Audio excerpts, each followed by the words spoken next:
কিছুদিন ধরেই ঘটছে এমন ঘটনা, রেকর্ড রান করেও আইপিএলে দল পাননি অনেক ক্রিকেট তারকা। উর্বিল প্যাটেল, আয়ুষ মাহাত্রে এর বড় উদাহরণ। এবার ভারতে মেয়েদের ক্রিকেটেও ঘটল একই ঘটনা।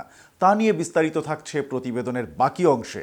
আর কেটিভি ক্রিকেট চ্যানেল থেকে আপনাদের সাথে আছি আমি, শাহনেওয়াজ।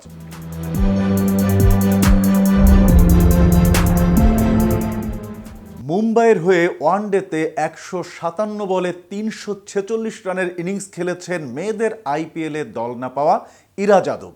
২২.৩৮ স্ট্রাইক রেটের এই ইনিংসে ৪২টি চার ও ১৬টি ছক্কা মেরেছেন ইরা যাদব। ১৪ বছর বয়সী এই ক্রিকেটার ট্রিপল সেঞ্চুরি করেছেন ভারতের অনূর্ধ্ব-১৯ ওয়ানডে ট্রফিতে। মেঘালয়ের বিপক্ষে আলুরে তার দল করে ৩ উইকেটে ৫৬৩ রান, যা মেয়েদের ৫০ ওভারের ক্রিকেটে ভারতের যে কোনো পর্যায়ের ক্রিকেটের সর্বোচ্চ। আর বিসিসিআই আয়োজিত ৫০ ওভারে ক্রিকেটে ছেলে মেয়ে মিলিয়ে সর্বোচ্চ। ৩৪৬ রান যদিও মেয়েদের অনূর্ধ্ব-১৯ ওয়ানডেতে সর্বোচ্চ নয়। এম্পু মালাঙ্গার হয়ে অনূর্ধ্ব-১৯ দলের খেলোয়াড় দক্ষিণ আফ্রিকার লিজে লি করেন সর্বোচ্চ ৪২৭ রান। তবে ইরা যাদবই প্রথম ভারতীয় যিনি অনূর্ধ্ব-১৯ নারী ক্রিকেটে ট্রিপল সেঞ্চুরি পেলেন।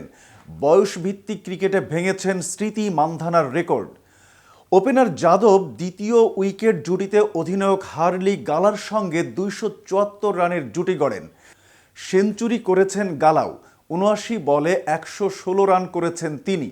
এই জুটিতে ইরা যাদবের অবদান ৭১ বলে ১৪৯। এরপর তৃতীয় উইকেট জুটিতে দীক্ষা পাওয়ারের সঙ্গে গড়েন ১৮৬ রানের জুটি।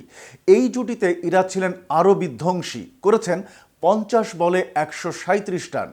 মেয়েদের ৫০ ওভারের ক্রিকেটে ভারতের যে কোনো পর্যায়ের ক্রিকেটের সর্বোচ্চ স্কোর। আর বিসিসিআই আয়োজিত ৫০ ওভারে ক্রিকেটে ছেলে মেয়ে সব মিলিয়ে সর্বোচ্চ।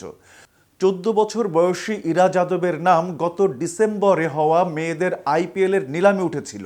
কেউ আগ্রহ দেখায়নি। মেয়েদের অনূর্ধ্ব-১৯ বিশ্বকাপের মূল দলেও নেই তিনি। যাদবকে রাখা হয়েছিল স্ট্যান্ড বাই হিসেবে।